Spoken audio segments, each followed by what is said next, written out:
আপনি কি জানেন কোরআনে কালো জাদুর কথা স্পষ্টভাবে উল্লেখ আছে? আজ আমরা জানব সেই লক্ষণগুলো যা আপনার জীবনে লুকিয়ে থাকতে পারে এবং সবচেয়ে গুরুত্বপূর্ণ কোরআন ও সুন্নাহের আলোকে এর সমাধান। ইসলাম ও কোরআনের আলোকে কালো জাদু, যাকে আরবিতে বলা হয় সেহের, এর অস্তিত্ব সত্য। আল্লাহ তাআলা সূরা আল বাকারার ১০২ নম্বর আয়াতে এবং সূরা আল ফালাক ও আন-নাসে স্পষ্টভাবে জাদুর কথা উল্লেখ করেছেন। তবে মনে রাখবেন, শারীরিক বা মানসিক অসুস্থতাকেও অনেকে ভুলবশত জাদু মনে করেন। তাই চিকিৎসক ও মনোরোগ বিশেষজ্ঞের পরামর্শ নেওয়া অত্যন্ত জরুরি। আল্লাহ তাআলা সূরা বাকারায় বলেন, তারা শিখত এমন বিষয় যা তাদের ক্ষতি করত, উপকার করত না। সূরা বাকারা আয়াত ১০২। সূরা ফালাকে আল্লাহ বলেন, আমি আশ্রয় চাই গিরায় ভুগদানকারীদের অনিষ্ট থেকে। সূরা ফালাক আয়াত ৪। রাসূলুল্লাহ সাল্লাল্লাহু আলাইহি ওয়াসাল্লাম বলেছেন, ৭টি ধ্বংসকারী পাপ থেকে বেঁচে থাকো। সাহাবারা জিজ্ঞেস করলেন, সেগুলো কি ইয়া রাসূলাল্লাহ? তিনি বললেন, আল্লাহের সাথে শিরক করা এবং জাদু করা। সহিহ মুসলিম হাদিস নং 2195। এমনকি রাসূল সাল্লাল্লাহু আলাইহি ওয়াসাল্লামের ওপরও একবার জাদু করা হয়েছিল।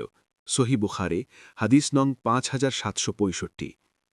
এবার আসুন জেনে নিই কালো জাদুর প্রধান লক্ষণগুলো।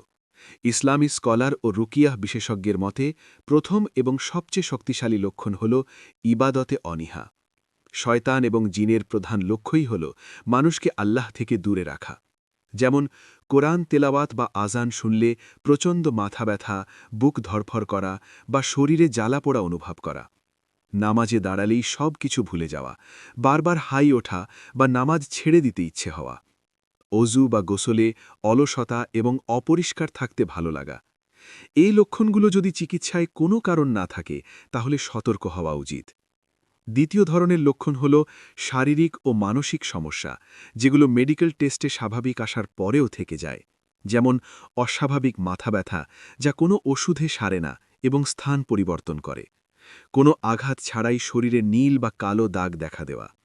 সারাক্ষণ প্রচণ্ড দুর্বলতা ও ক্লান্তি অনুভব করা। বারবার ভয়ঙ্কর দুঃস্বপ্ন দেখা, যেমন সাপ, বিচ্ছু, উঁচু জায়গা থেকে পড়ে যাওয়া বা গর্তে আটকে থাকা। কোনো কারণ ছাড়াই হঠাৎ রেগে যাওয়া এবং নিজের উপর নিয়ন্ত্রণ হারানো। এই লক্ষণগুলো যদি দীর্ঘদিন স্থায়ী হয়, তবে অবশ্যই রুকিয়াহ বিশেষজ্ঞের পরামর্শ নিন। তৃতীয় এবং অত্যন্ত গুরুত্বপূর্ণ লক্ষণ হল দাম্পত্য জীবনে হঠাৎ অশান্তি। আল্লাহ তাআলা সূরা বাকারায় বলেন, জাদুকররা শেখাত এমন জাদু যা স্বামী স্ত্রীর মধ্যে বিচ্ছেদ ঘটায়। লক্ষণগুলো হল স্বামী বা স্ত্রীকে দেখলে হঠাৎ করেই অসহ্য লাগা, অথচ দূরে গেলে মিস করা। একে অপরের চেহারা হঠাৎ কুৎসিত বা ভয়ানক মনে হওয়া। চিকিৎসায় কোনো সমস্যা না থাকা সত্ত্বেও দাম্পত্য সম্পর্কে সম্পূর্ণ অনীহা বা অক্ষমতা। যদি এমন হয়, তবে শুধু ডাক্তার নয়, রুকিয়াহ করা উচিত। চতুর্থ লক্ষণ হল ঘরে বা আশেপাশে সন্দেহজনক বস্তু পাওয়া, যেমন গিরা বা নট দেওয়া সুতো বা দড়ি, অদ্ভুত আঁকিবুকি করা কাগজ বা পুতুল, রক্ত, চুল বা নখসহ কোনো প্যাকেট, অজানা তাবিজ বা মাদুলি। এগুলো পেলে সরাসরি হাত দেবেন না, জ্বালিয়ে দিন বা মাটিতে পুঁতে ফেলুন এবং রুকিয়া পড়ুন।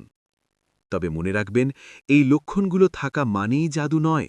এটি নজর বা কুদৃষ্টি, জিনের আছর বা মানসিক রোগ, যেমন বিষণ্ণতা বা উদ্বেগও হতে পারে। তাই প্রথমে চিকিৎসকের পরামর্শ নিন, তারপর রুকিয়া করুন। ইসলামী শরিয়া অনুযায়ী একমাত্র বৈধ চিকিৎসা হল রুকিয়া, অর্থাৎ কোরআন ও সহি দোয়া দিয়ে চিকিৎসা। আবু দাউদ হাদিস নং 3883 তে রাসূল সাল্লাল্লাহু আলাইহি ওয়াসাল্লাম রুকিয়াহের অনুমতি দিয়েছেন। কিভাবে নিশ্চিত হবেন?